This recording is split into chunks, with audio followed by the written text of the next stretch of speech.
Chowringhee restaurant শতবর্ষী পুরনো পুরান ঢাকার ৪৭ নর্থ ব্রুকহল রোডের এই ছোট্ট দোকানটি নাস্তার জন্য বেশ বিখ্যাত ও জনপ্রিয়। ১৯৪৫ সালে এখানকার স্থানীয় বাসিন্দা গোবিন্দ লাল পাল এই চৌরঙ্গী রেস্টুরেন্টটি শুরু করেন। প্রতিষ্ঠাকালীন সময় থেকেই এই রেস্টুরেন্টটি ছিল কবি সাহিত্যিক, সাংবাদিক ও রাজনীতিবিদদের আড্ডাস্থল। সময়ের পরিবর্তনের সাথে সাথে এই রেস্টুরেন্টটিতেও অনেক পরিবর্তন এসেছে। বর্তমানে খাবার পরিবেশনে এখানে ব্যবহার করা হয় কাঁসার তৈরি প্লেট ও গ্লাস।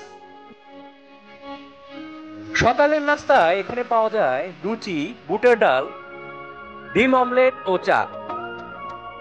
বিকেলের নাস্তায় পাওয়া যায় বুটের ডালের পরিবর্তে আলুর দম। বুটের ডালের সাথে সামান্য সবজি, পেঁয়াজ কুচি এবং মরিচ দিয়ে পরিবেশন করা হয়। এছাড়া ডিমে দেওয়া থাকে বিট লবণ। প্রতি পিস লুচির মূল্য ১২ টাকা, তবে ৩ পিস লুচির সাথে ডাল নিলে মূল্য পড়বে ৩৫ টাকা। ডাল ফ্রি দেয়া হয়। ডিম অমলেট বা মামলেটের প্রাইস ২৫ টাকা। এখানকার নাস্তার স্বাদ বেশ সুস্বাদু।